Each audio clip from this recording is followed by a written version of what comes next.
ফিতরার পরিমাণটা বলবেন প্লিজ। ফিতরা মানে যাকাতুল ফিতর বা সাদাকাতুল ফিতর। নবী সাল্লাল্লাহু আলাইহি ওয়াসাল্লাম থেকে সাদাকাতুল ফিতরের বিষয়টা অনেক সাহাবারা বর্ণনা করেছেন।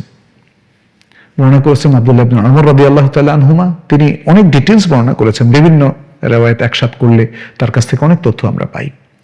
এবং আবু সাঈদ আল খুদরি রাদিয়াল্লাহু তাআলা আনহু তিনি বর্ণনা করেছেন, আব্দুল্লাহ ইবনে আব্বাস রাদিয়াল্লাহু তাআলা আনহুমা তিনিও বর্ণনা করেছেন। তো এর নির্যাস হলো ফিতরা হচ্ছে 100 পরিমাণ খাদ্য অথবা 100 পরিমাণ খেজুর, 100 পরিমাণ জব বা ভুট্টা, 100 পরিমাণ কিশমিশ, 100 পরিমাণ পনির ইত্যাদি। তাহলে আবু সাঈদ খুদরির রিওয়ায়াতে আমরা যেটা পেলাম সহিহ বুখারীর মধ্যে এবং এছাড়াও আরো অন্যান্য গ্রন্থে, সেখানে 100 পরিমাণ তাআমের কথা বলা হচ্ছে। আর এই তাআমটা সাধারণত উলামায়ে কেরাম বলেন এটা হলো কোন এলাকার গালিবু কুতিল বালাদ, অর্থাৎ সেই শহরের বা সেই জনপদের মানে প্রধান খাদ্য, যেটা প্রধান খাদ্য গালিবুল কুত বলা হয়, প্রধান খাদ্য। কারণ ইবনে আব্বাস রাদিয়াল্লাহু তাআলা আনহুর হাদিসে স্পষ্ট করে বলা হয়েছে যে রাসূল সাল্লাল্লাহু আলাইহি ওয়াসাল্লাম যাকাতুল ফিতরকে ফরজ করেছেন দুটো উদ্দেশ্যে। একটা হলো তুহরাতান লিস-সাইম মিনাল লাগwi ওয়ার রাফাত, রোজাদারের রোজাকে অনর্থক কথা কাজ এবং অশ্লীলতা থেকে মুক্ত করা, পবিত্র করা। আর দ্বিতীয় হচ্ছে ওয়াতু'মাতান লিল মাসাকিন, মিসকিনদের খাবার প্রোভাইড করার জন্য।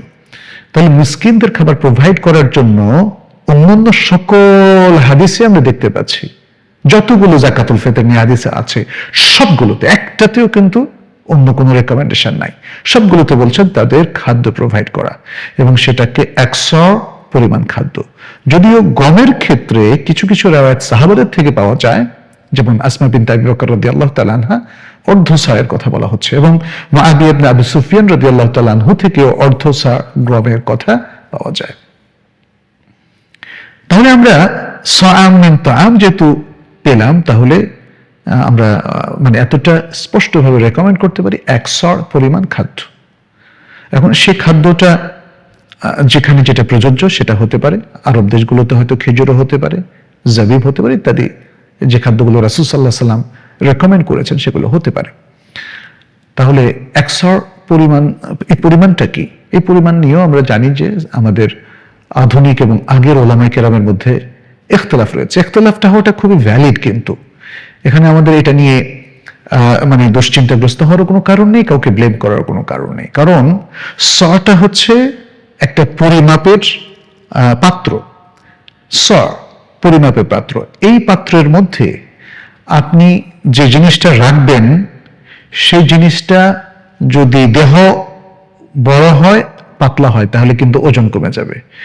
আর যদি তার ওজনটা বেশি হয়, অল্প কতটুকু জায়গায় সে নেয় অনেক ওজন দিয়ে, যেমন লোহা, যেমন, তাইলে তো এই সয়ের মধ্যে আপনি অনেক পরিমাণ ঢোকাতে পারবেন। যাই হোক, খাদ্যের মধ্যে আমরা এটা দেখি, যেমন শাকসবজি যদি এটার মধ্যে রাখেন তাহলে দেখা যাবে যে 1-1.5 কেজিতেই ওটা পুড়ে যাবে। আবার যদি চাল রাখেন তাহলে সেটা প্রায় 3 কেজি হবে, কেউ কেউ 3 কেজির বেশি বলেছেন। আর এক্ষেত্রে আমরা দেখি যে যেমন হারামাইন বা ওই দেশের যে সমস্ত স্কলাররা আছেন তাদের মতামতটা খুব প্রণিধানযোগ্য।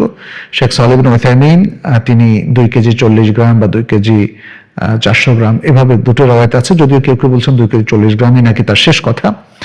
তারপরে কেউ কেউ সেটাকে 2.5 কেজি বলেছেন, কেউ 2.5 কেজি বলেছেন।